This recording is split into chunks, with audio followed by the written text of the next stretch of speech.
Kekerasan seksual tidak hanya terjadi di dunia nyata, tetapi juga bisa terjadi di dunia digital. Bersama dengan Gadi, kita akan sama-sama membahas kasus-kasus yang pernah terjadi dan bagaimana kita juga bisa bersama-sama mencegahnya.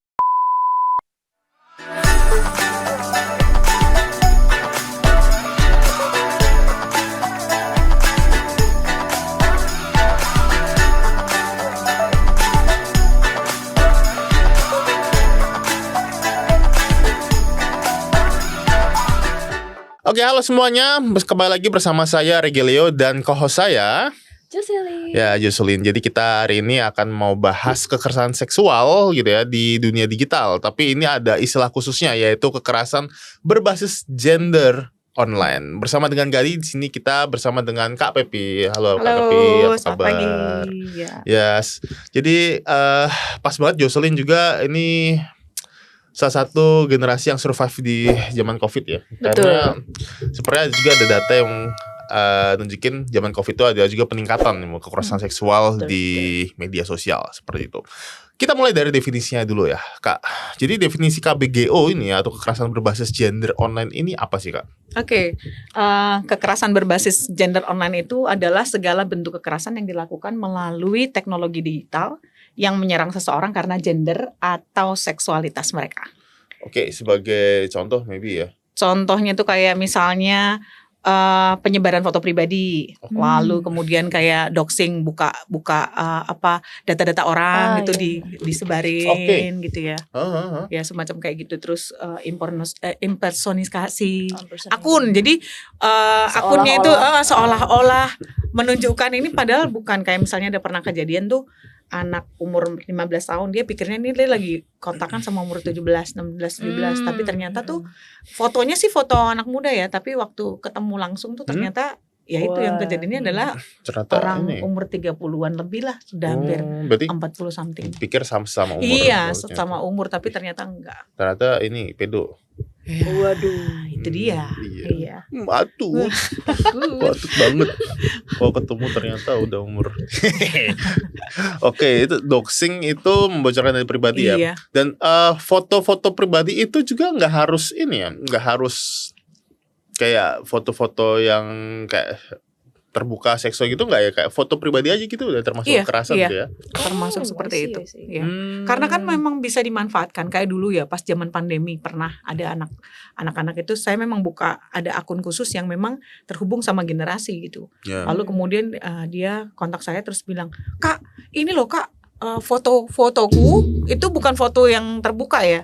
Tapi fotonya dia itu dibuat waktu zaman pandemi itu kan WhatsApp grup itu kan lagi ya dibuat stiker.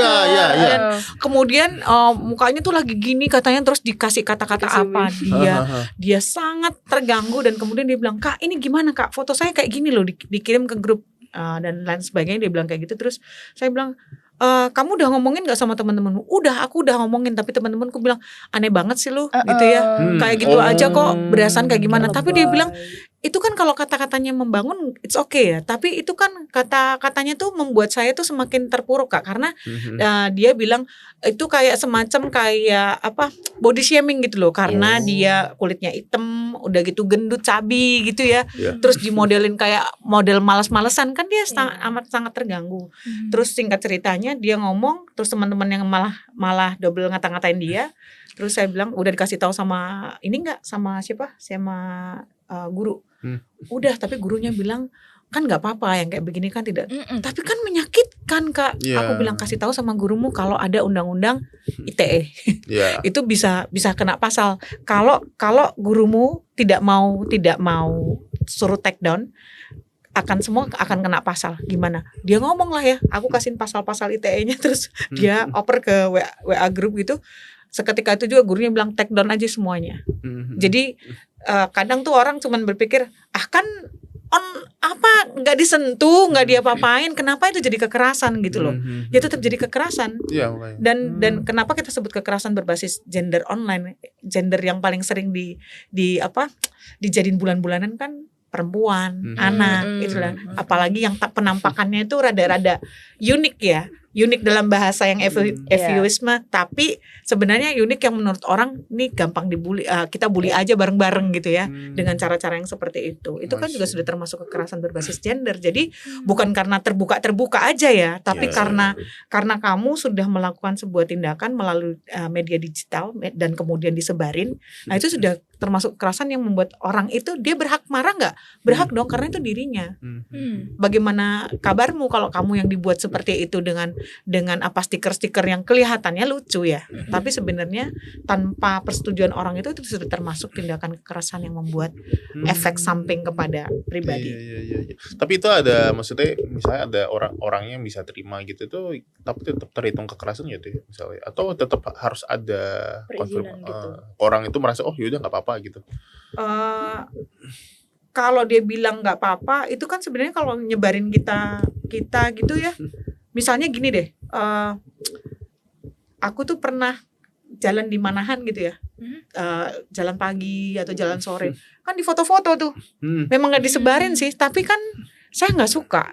Itu kan saya, kalau mau foto yang lain sih, itu yang lain kan ngerasa aman-aman aja. Tapi tahukah kita bahwa zaman sekarang inilah, apalagi dengan kecanggihan teknologi gitu ya, kita itu bisa, data kita bisa kebuka nggak? Bisa dong, kalau cuman foto kita aja.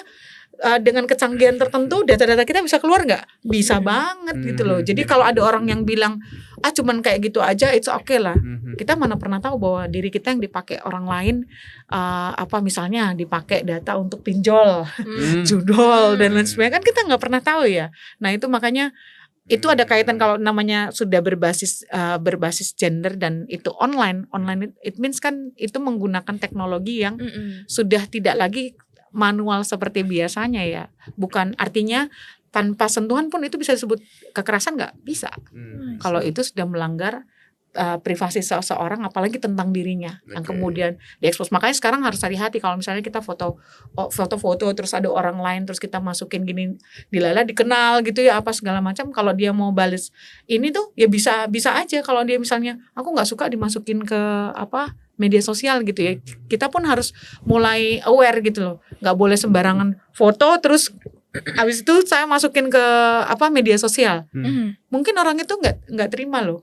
Ini saya nih yang di sini nih, saya nggak terima. Itu bisa saja terjadi kalau itu diekspos secara tanpa permintaan orang itu ya, persetujuan orang itu maksud saya. Kayak gitu. Ini gimana, Yuslin? Aku ada pertanyaan sedikit tentang yang ini, yang soal contohnya tadi yang anak itu dibully karena dibikin stiker. Kan tadi kakaknya sendiri ngasih kayak, nih aku kasih undang-undangnya ini aja.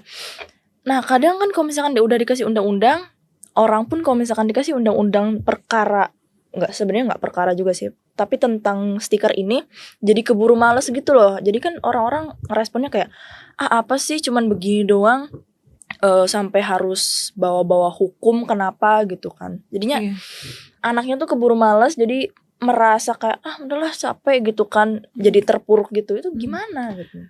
Sebenarnya kalau pertanyaan Joe itu ya banyak anak yang merasa seperti itu ya, karena kenapa mereka merasa sudahlah nggak usah terlalu dibesar-besarkan ya, padahal itu sebenarnya masalah kelihatannya kecil tapi itu urusannya panjang dalam arti gini, ketika dia tidak punya sistem pertahanan diri untuk membela dirinya, lalu menyatakan bahwa aku nggak suka gitu ya, karena kan memang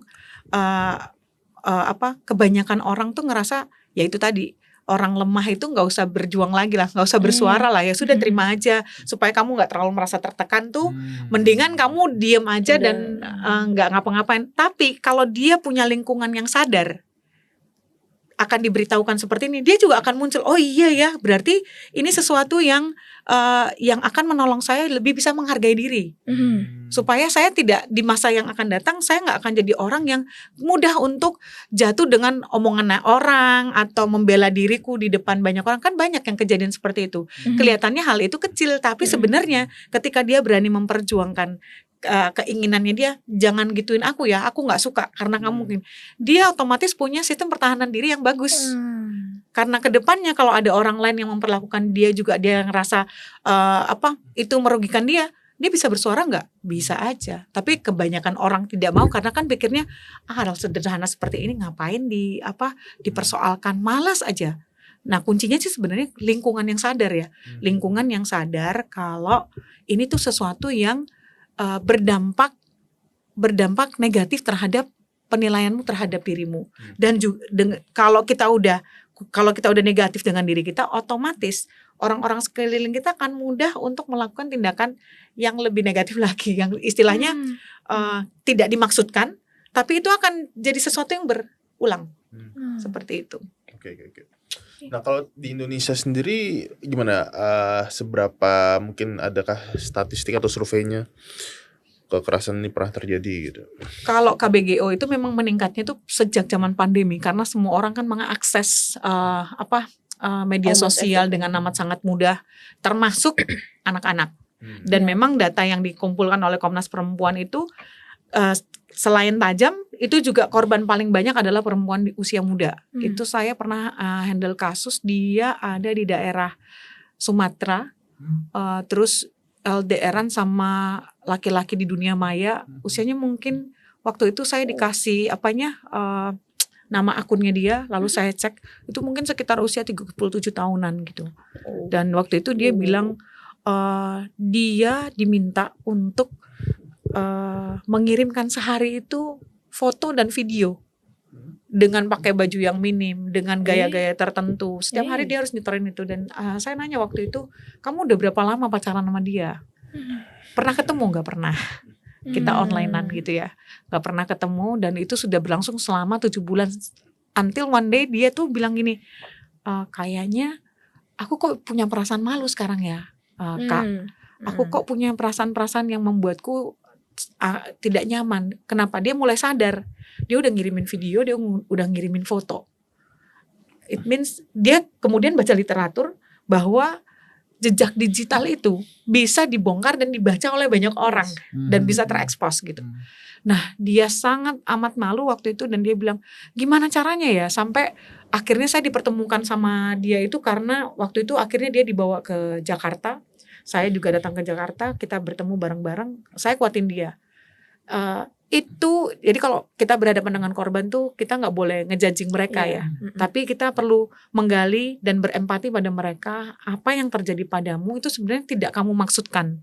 Sayangnya ada hal-hal tertentu yang dimanfaatkan oleh orang-orang yang sudah pintar membaca kamu. Misalnya nih para predator atau orang-orang yang memanfaatkan kekerasan gender berbasis online itu sudah ngincer aja. Jadi kalau scrolling apalagi kalau akunnya kita nggak private kan, dia scrolling gini dia ngelihat nih di antara sekian, oh iya apalagi kita oversharing, kadang-kadang oversharing ya. Saya ada di mana lagi makan apa, terus keluarga saya lagi berantem ininya apa. Nah itu sasaran-sasaran yang mereka sudah oke, dia ngepostingnya di sini, ininya kayak gini, ini kayak gini. Otomatis mulai dibaca nih sama orang-orang tertentu dan kemudian dengan situasi khususnya kasus ini ya, yang waktu itu saya dapatin adalah pelaku ini sudah meng-grooming dia jarak jauh, karena dia termasuk anak yang kehilangan kasih sayang bapaknya.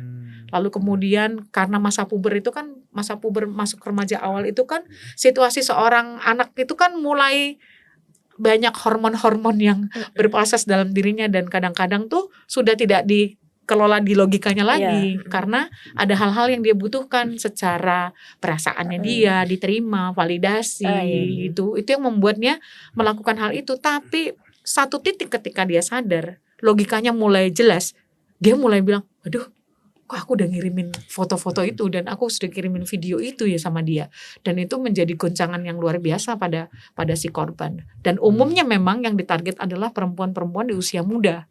Karena itu kan sangat apa ya istilahnya ya, harus kita lihat dengan jelas bahwa di media sosial itu oversharingnya itu berlebihan gitu loh. Apalagi kalau udah mulai pakai TikTok. Saya itu anak-anak kecil kalau sudah mulai goyang-goyang, apalagi live TikTok, saya pernah dapat informasi gini, dia dapat duit loh kalau live TikTok itu. Awalnya pakai baju, boleh nggak bajunya dibuka, kamu coba pakai singlet gitu ya. Nanti aku kasihin ini nih hadiah, give lagi.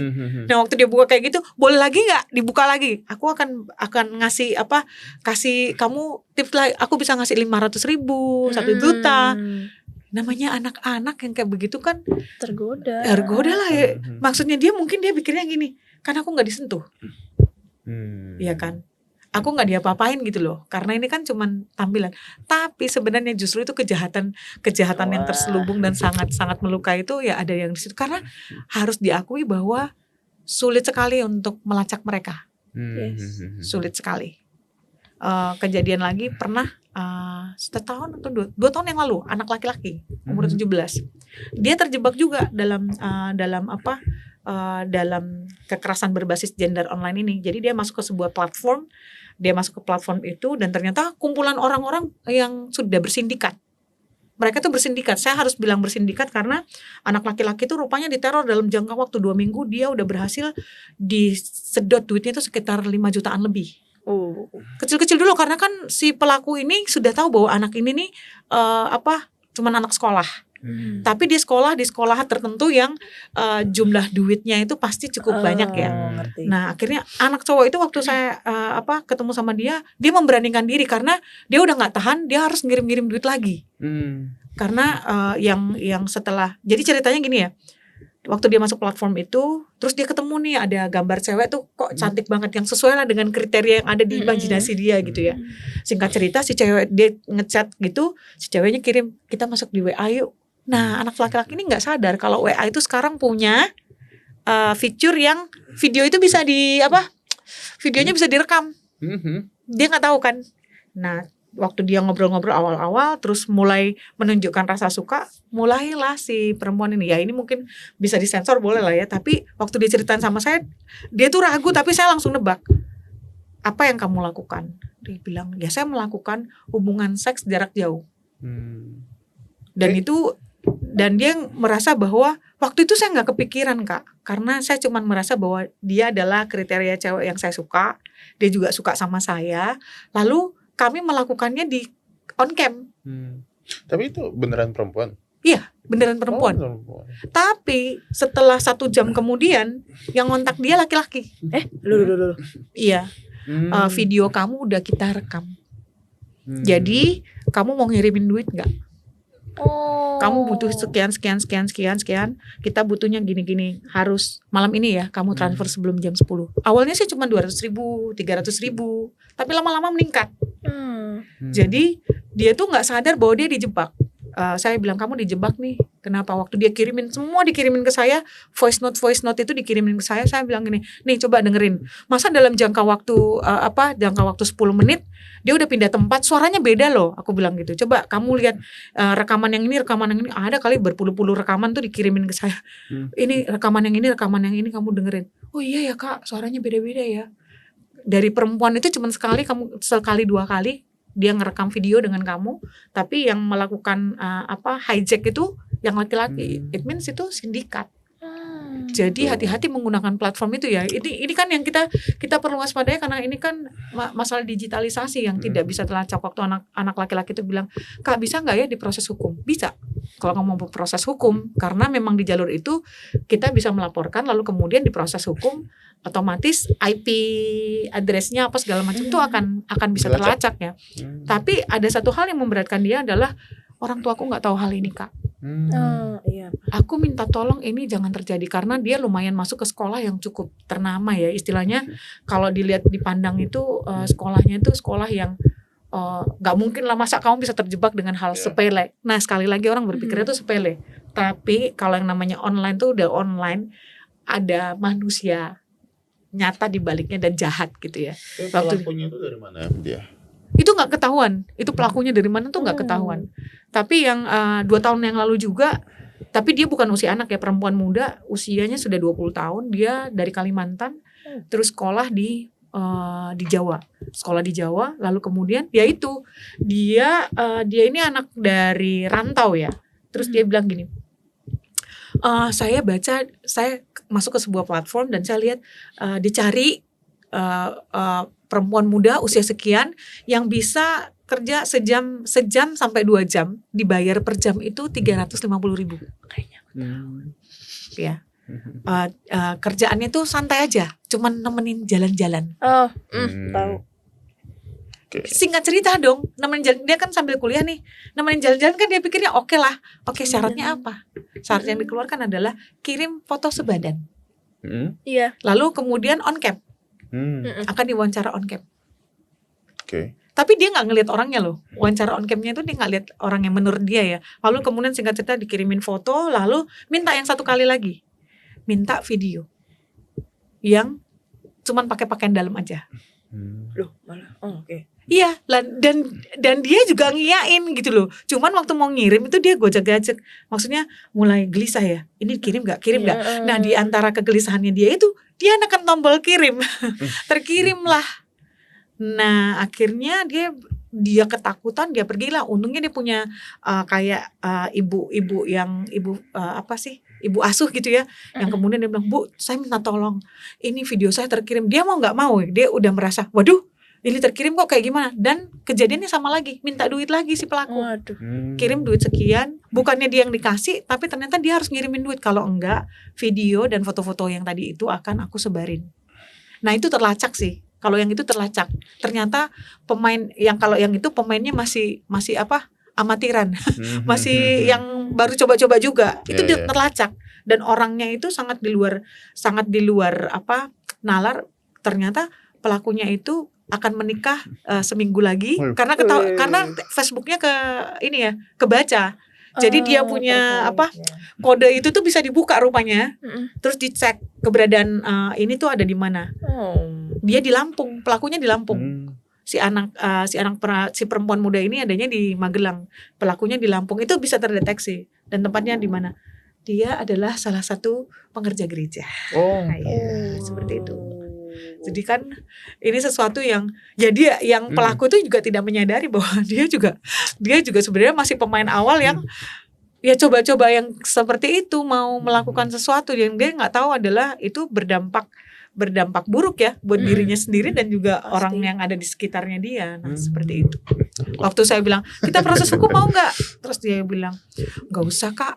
Kayaknya dia selain jauh, dia kan orang gereja." Padahal kan yang sebenarnya ya saya sih menyerahkan kembali karena dia usia dewasa ya. Jadi kita harus menyerahkan hal itu kepada dia untuk berproses hukum enggak. Kalau mau berproses hukum ada hal-hal yang bisa dijalankan seperti ini. Tapi kalau enggak itu keputusanmu. Tapi kalau dia usia anak di bawah 18 tahun ya kita harus bertindak. Apapun yang terjadi. Ya. Kayak gitu ya. Dengar sedap ya. Juga ya. Kita kan pikirnya ya itu kebanyakan anak-anak yang belasan tahun tuh kalau ditanyain selain doxing tuh sexting juga kan banyak. Jadi mereka tuh berpikir gini, alah kan nggak disentuh. Tapi yang namanya kekerasan berbasis online itu kan ya tanpa perlu menyentuhmu dia sudah bisa melakukan sesuatu yang melebihi apa yang kamu pikirkan gitu. Dan jangan pernah merasa bahwa kamu aman aja ketika foto-fotomu ada di media sosial, lalu kemudian kan kita pada umumnya kan seneng ya kalau dilihat dapat likes banyak gitu ya. Saya udah sering kalau ada literasi digital ke anak-anak remaja gitu, pokoknya jangan senang kalau dapat likes. Dapat likes itu belum tentu kamu disukai. Mungkin saja kamu sudah dimasukkan ke dalam daftar mereka. Tinggal buang arisannya kapan akan terjadi hal-hal yang mereka inginkan itu. Karena kan itu by choice dari si pelakunya. Nah, makanya kan kita harus benar-benar menggunakan media sosial atau digital itu dengan bijak. Harus ada kesadaran dan mulai melihat oh iya ya apa yang harus saya perbaiki seperti itu. Saya dulu yang tadinya public akhirnya saya jadi private kan. Private kan itu bukan saya takut tentang diri saya, tapi ketakutan saya adalah ketakutan dan kekhawatiran saya adalah teman-teman saya itu bisa diambil sama mereka. Karena pernah ada kejadian yang nge-DM saya, "Hai," gitu ya, dia belaga, dia orang Singapura. Lalu kemudian tampang di ininya tuh ya pakai impersonasi akun gitu ya. Wah, kok dia keren banget, saya ngeliatin. Wah, iya. Udah gitu saya cuekin gitu ya. Dia masih nanya lagi, "Where are you live?" gitu ya. "Can I be your friends?" dan lain sebagainya gitu ya. Gitu. Dia ngediamin, so aku bilang, "Enggak, aku gagas." Aku nggak gagas selama berminggu-minggu. Tiba-tiba ada anak cewek yang nge-WA aku, "Kak, ini temen Kak Pepi ya?" Dia screenshot terus dia kirim foto yang itu juga yang masuk di DM aku. Terus aku bilang, "Hah? bukan, itu bukan. Lah ini teman Kak Pepi loh, saya lihat dia berteman dengan Kak Pepi. Jadi saya iyain, tapi aneh-aneh ya Kak, kok tiba-tiba dia nanyain, aku boleh ketemuan sama kamu nggak? Ini cuman tempatku ada di sini, kita bisa ketemuan di Jakarta Kak. Hah? Oh oke. Sekarang kamu blok dia ya, dan kasih tahu sama teman-teman yang lain kalau kamu ketemu foto yang kayak gini, kamu harus ngeblok, nggak boleh kamu buka. Saya cek lagi, dia udah menghilang. Lalu saya bilang sama anak-anak, kalau kalian ketemu dengan akun-akun yang nggak jelas, jangan pernah ditanggepin. Even dia masuk ke DM pun, udah kalau kamu nggak kenal dia, lewatin aja. Mau secakep apapun modelnya gitu ya, atau secantik apapun, dugaan kita yang paling awal adalah jangan-jangan ini scam. Dan arahnya lebih parah ya.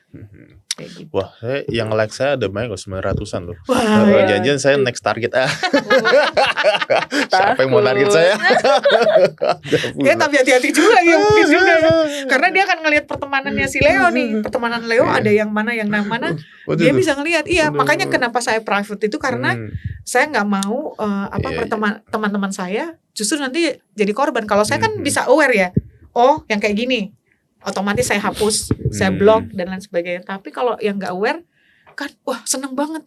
Ini kok ada orang bule gitu ya, ada yang ini tahun berapa saya dapat scam itu ya? Tahun 2000 sekitar 2007 tuh saya pernah dapat scam. Wah itu tuh scamnya tuh penuh setelah dia panjang lebar ngomong, kok tiba-tiba dia ngomongnya cuman nyanyi lagu itu loh.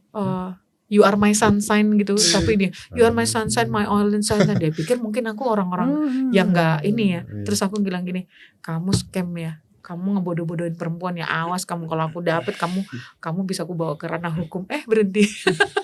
Padahal waktu itu juga aku belum tahu apa-apa, cuman aku bilang ini orang jahat tuh di mana-mana banyak ya. Mereka menggunakan kecanggihan teknologi. Masalahnya itu sekarang, makanya kan kita harus melek digital nih ya. Jadi jangan sampai kita oversharing, ngasih data misalnya. Saya biasa ngasih tahu orang tua, jangan pernah ngeposting anak ibu sekolah di mana. Dia berhasil memenangkan ini, kita ini ada di sini. Kan ada tuh fasilitas di FB, IG yang lagi di lokasi mana gitu ya. Iya, itu juga. Itu kan mereka bisa langsung kirim, target ada di wilayah ini nih. Iya. Ke sana, surga aku sana. Jadi sesuatu sekarang ini ya kita pilih, memang menakutkan sih ya situasinya, apalagi bagi orang tua kan kalau misalnya anaknya. Cuman kita bisa menyikapinya, mencegahnya dengan cara apa?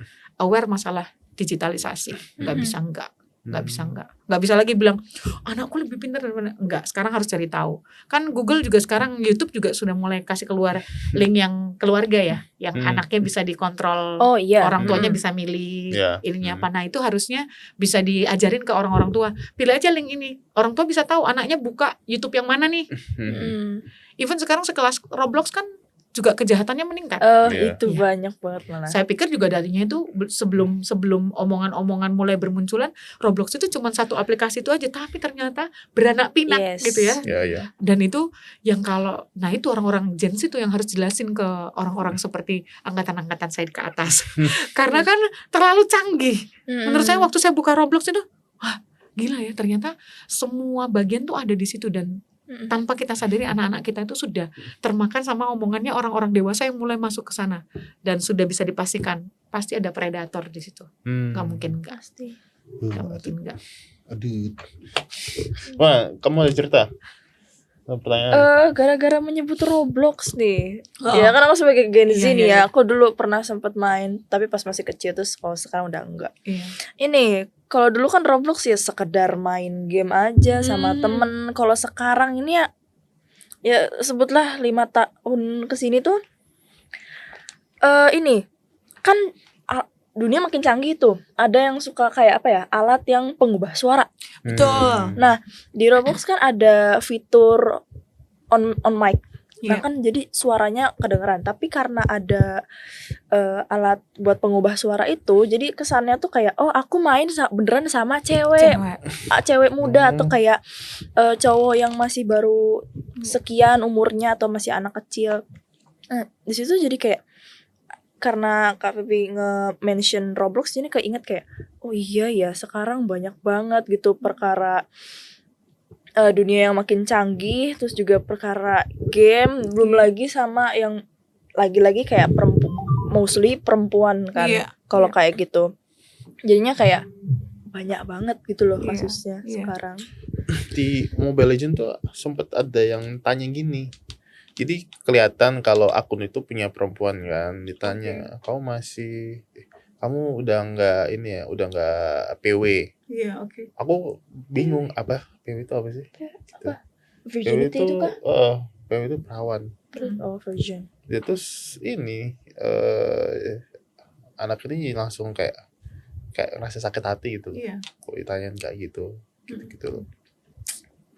Itu kan termasuk ya kalau misalnya kayak gitu ya. Maksudnya mungkin kayak simpel aja kayak gitu tapi itu udah nyakiti hati. Nah, misalnya kita bertemu dengan hal-hal yang seperti ini yang harus kita lakukan apa sih, KPP? Kalau bertemu dengan jadi korban. Kalau jadi korban ya. Jadi kalau kita jadi korban, most of a victim itu yang saya lihat dari penanganan beberapa kasus, mereka yang masalah menghadapi krisis identitas dan juga selain krisis identitas menghadapi masalah mereka nggak punya role model gitu loh, kehilangan figur-figur yang menguatkan mereka yang pada umumnya saya harus menyentuh di bagian fatherlessnya kurang. Kenapa? Karena bentukan father itu kan bapak itu kan sosok yang membangun sistem ketahanan seorang anak sebenarnya, harga diri, rasa hormat. Harga diri sama dengan dignity ya. Dignity-nya seorang anak itu terbangun dari bapaknya. Kalau ibu itu lebih banyak dengan afeksi, sosial, bagaimana kamu berelasi itu dapatnya dari ibu. Tapi kalau bapak itu tentang penghargaan terhadap diri itu sangat amat kuat. Jadi di posisi-posisi ketika mendampingi korban-korban ini yang saya lihat bapak mereka adalah bapak yang ada, bukan yang nggak ada, tapi tidak hadir secara bukan tidak hadir secara fisik, tapi secara sentuhan psikologisnya seorang bapak itu tidak mereka rasakan begitu kuat, sehingga itu yang membuat mereka merasa aku bisa melakukan hal-hal yang seperti ini, hingga mereka bisa menjadi korban-korban yang akhirnya bisa depresi, lalu mereka bisa jadi orang yang mengalami ketakutan tertentu, kecemasan tertentu, atau mereka sudah mulai menyusun rencana karena aku dibuat menderita dengan kayak begini, ya aku akan melakukan itu pada orang lain gitu ya.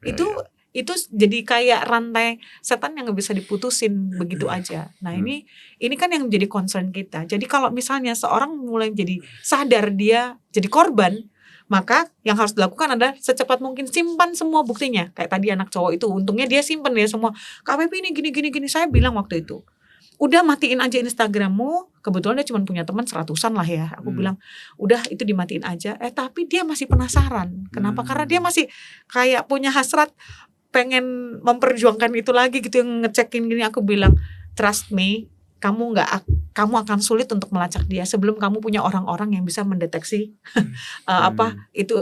digitalnya itu ada di mana. Toh kalaupun kamu dapat pelakunya, apa yang akan kamu lakukan?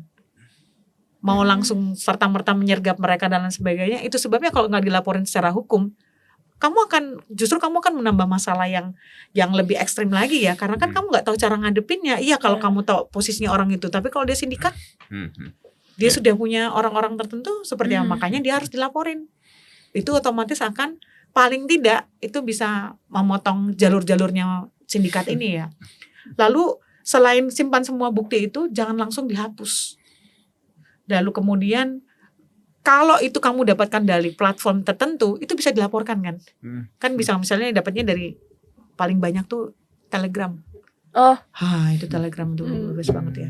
Twitter, Telegram, Twitter. Nah itu bisa kamu laporkan tuh. Platform itu bahwa ini adalah akun yang seperti ini. Itu bisa dilaporkan. Supaya dia di ini. Masalahnya kalau misalnya bilang akan hilang nggak Kak?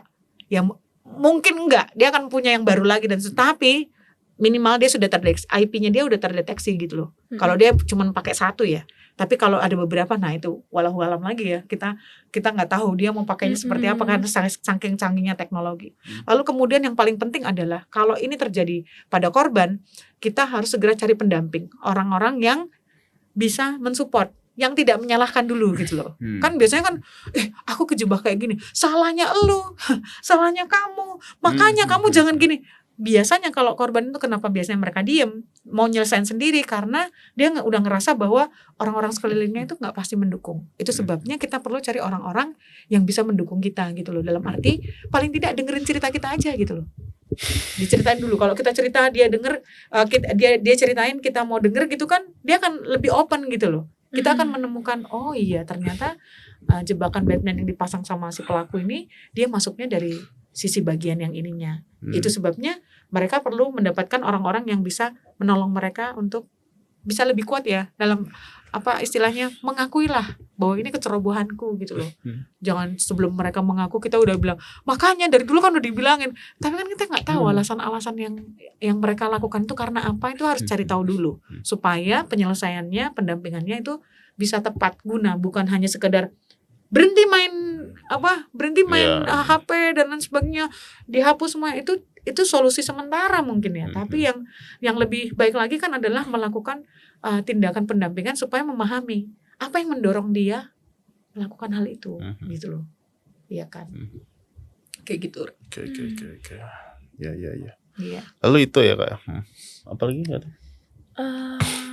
Aku ini sih tentang yang katanya kalau misalkan something kayak gitu terjadi, sebetulnya kayak larilah ke orang yang dipercaya. Biasanya orang-orang bakal bilang kayak coba cerita ke temen atau ke keluarga. Tapi kadang rasa tidak aman. Tuh justru sorry to say dari keluarga gitu loh. Jadi kayak ya biasalah suka tiba-tiba udah dilarang duluan tapi malah dilakuin jadi nyalahin. Terus juga unfortunately sayangnya adalah sekarang orang-orang tuh muka dua gitu loh. Jadi kayak di depannya baik kayak ayo gimana cerita ada apa gitu. Oh nggak apa-apa gitu kan. Tapi di belakang tiba-tiba kayak goblok gimana. Iya. Iya. Ini di highlight ya. Saya ketemu orang tua yang maksudnya nggak pinter gitu. AKA bego maksudnya. Kayak si anaknya itu ini kekerasan seksual cuman memang nggak di digital, nyata. Apa namanya kayak kena begal payudara itu loh. Iya. Cerita ke orang tua bilang apa? Hahaha, kok kamu nggak melawan? Nah, aduh, ya. Kan nggak pinter. Ini nanti masuk ke Instagram ya, di-highlight sendiri aja khusus orang-orang yang tidak pintar gitu. Aneh banget loh. Orang anaknya kena ini seksual malah dia ini dibilangin kayak gitu. Iya, atau enggak malah nyalain kayak kamu pakai bajunya terbuka ya atau ngetat ya gitu kan kadang suka gitu. Iya. Dan memang apa ya, masyarakat itu serta-merta membangun banyak image yang seharusnya supaya nggak jadi korban gitu ya. Padahal apakah dengan cara pakai baju yang super duper amat tertutup membuat seseorang akhirnya tidak terkena kasus kekerasan gitu? Enggak juga loh.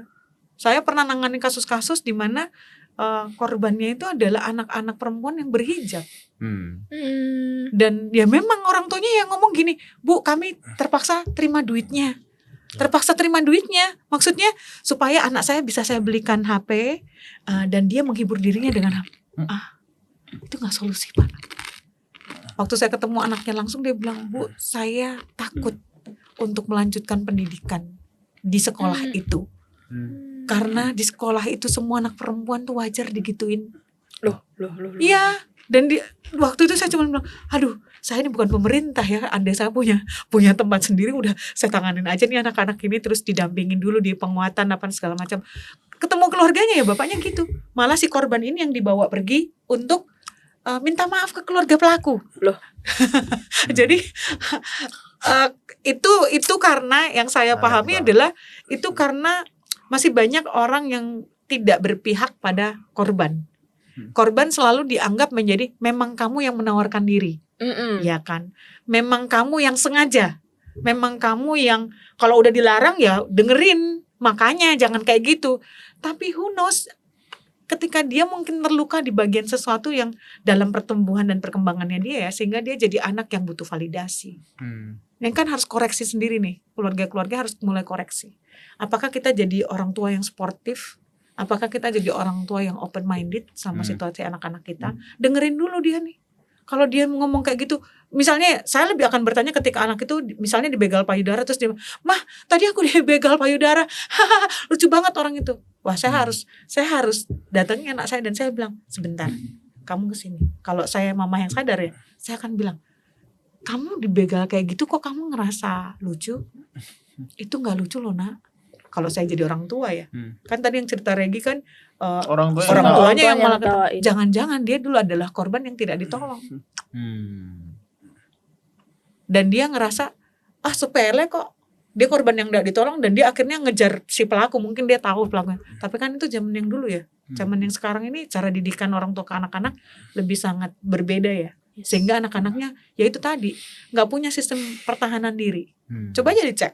Saya yakin kalau dicek apakah orang tua mengajarkan anak-anaknya itu sistem pertahanan diri dengan cara hargai dirimu, private partsmu harus dilindungi, caramu berpakaian diperbaiki, ataupun kalau dia memang senang berpakaian celana pendek dan pakai kaos kayak gitu ya kan emang dia suka ya. Tapi yang mesti diingatkan sama dia adalah pokoknya siapapun yang menyentuhmu, private partsmu dan lain sebagainya, nggak menyentuh secara fisik pun, ketika kamu ada di layar ini video dan lain sebagainya, kalau bisa kamu gak mamerin dan melakukan hal itu karena itu milikmu dan gak boleh seorang pun bisa mengaksesnya, baik itu secara fisik maupun secara online. Karena itu hak penuh atas dirimu. Kamu harus benar-benar menjaga dirimu sebagai tanggung jawab. Nah, itu yang harusnya kita ajarin ke anak-anak kita kan. Kalau ada orang melakukan itu tanpa kamu setujui, kamu harus ngomong sama orang tua atau orang yang kamu percaya. Nah, di ruang-ruang ini kan sebenarnya Gadi punya ruang aman untuk untuk para korban dan juga para orang tua untuk ketika mereka ngomong ada kasus kayak gini nih, kita mau jalan kayak gini kan perlu pertimbangan dan lain sebagainya. Ini yang terakhir saya dapat kasus tapi belum mau dilaporin, dua anak sambung dan satu ponakan sambung jadi korban. Orang tuanya Jadi korban bapak sambung. Iya. Ini nyambung nih. Dan nggak mau dilaporin ya karena keluarganya bilang ini kan aib ya. Saya tanya, sebentar, aibnya siapa? Aibnya siapa? Bukan anakmu loh yang aib. Yang aib itu pelaku. Kenapa keluarga merasa itu aib? Ini yang membungkam banyak korban tuh nggak mau bicara karena salah persepsi. Aib itu kan didatangkan oleh orang yang melakukan itu ya, bukan pada korban loh. Korban itu bukan aib loh. Korban itu justru orang yang harus ditolong dan diselamatkan. Kalau kalian bilang bahwa yang aib itu yang korban, salah besar. Justru itu yang harus diubah mindsetnya. Dan saya bilang sama orang tuanya, anakmu bukan aib. Yang terjadi padanya adalah murni kasus kekerasan yang dilakukan oleh orang-orang dewasa secara sadar untuk memanfaatkan kondisi anak dan perempuan. Kayak gitu. Itu jadi jangan pernah berpikir bahwa ini aib loh Mbak kalau dibuka gini. Loh. Oke, kalau kamu memang pelakunya, oke, itu aib buat kamu. Tapi adalah hal yang berbeda ketika orang lain memanfaatkan kelemahanmu untuk melakukan sesuatu yang mendatangkan keuntungan bagi mereka. Itu dua hal yang berbeda. Dan itu yang harus disikapi dan harus disuarakan. Gak boleh diem aja. Gitu. Karena kalau kita diem, yang kayak gitu akan berulang ke yang lain kan. Oke Kak, mungkin ini terakhir ya Pak. Kak, ya, untuk mungkin pesan penutup ya. Mungkin hal-hal yang harus ditambahkan, hal yang penting mungkin mau di-highlight supaya kita semua lebih aware lagi. Hal-hal yang perlu diingat tuh adalah yang pertama, internet itu tidak membuat kekerasan itu jadi sesuatu yang kecil. Maksudnya, kan kejadiannya online ya. Jadi simple lah. Nggak, itu sesuatu yang nggak perlu terlalu dibuka-buka dan lain sebagainya. Enggak. Yang perlu diingat adalah internet tidak pernah membuat kekerasan itu menjadi kecil. Di balik setiap akun media sosial itu ada manusia-manusia yang nyata, yang sedang menunggu kapan waktunya bisa memangsa sesamanya yang lemah gitu ya. Dan sekali lagi korban itu tidak membutuhkan penghakiman, yang dia butuhkan itu adalah terima dia, bantuin dia. Oh iya, oke. Kamu perasaannya seperti apa? Kita harus dengerin perasaan mereka tuh seperti apa. Waktu saya dampingi korban-korban tuh pada bilang, "Bu, tapi saya malu omongin ya." Enggak, kamu enggak perlu malu. Kamu harus menyampaikan apa yang menjadi perasaanmu supaya kamu rilis gitu ya, relief dan rilis gitu. Sesuatu itu yang akan menolongmu untuk mengembalikan logikamu, mulai berpikir, oh ya ada yang bisa kulakukan untuk menolong diriku untuk kembali ya. Lalu kekerasan berbasis gender online itu bukan sekedar komentar di internet aja, tetapi juga serangan terhadap itu harga diri seseorang, martabat seseorang. Jadi jangan berpikir ini hal yang simple, yang sederhana, kayak misalnya di foto kita dibuatin stiker WhatsApp gitu ya, itu kan menyerang martabat seseorang. Kalau dia merasa dirinya harus dia lindungi, dia berhak dong untuk menyuarakan hal itu. Kenapa enggak? Mereka harus dikasih ruang untuk mulai membangun kesadaran dari orang-orang yang terbuka tentang bagaimana cara dia menghargai dirinya. Dan yang terakhir adalah ruang digital yang aman adalah tanggung jawab setiap orang. Jadi kalau kita udah ngomongin nih bareng-bareng nih, berarti tanggung jawabnya Leo, tanggung jawabnya Joe, dan setiap orang yang mendengarkan ini, kita punya tanggung jawab untuk bisa bersikap positif terhadap media digital yang sekarang ini ada dan sangat-sangat melekat dari kehidupan masyarakat kita. Gitu. Oke, kalau gitu. Terima kasih Kak Pepi sudah jadi narasumber kita ya, nambah pengetahuan kita soal nih KBGO gitu ya.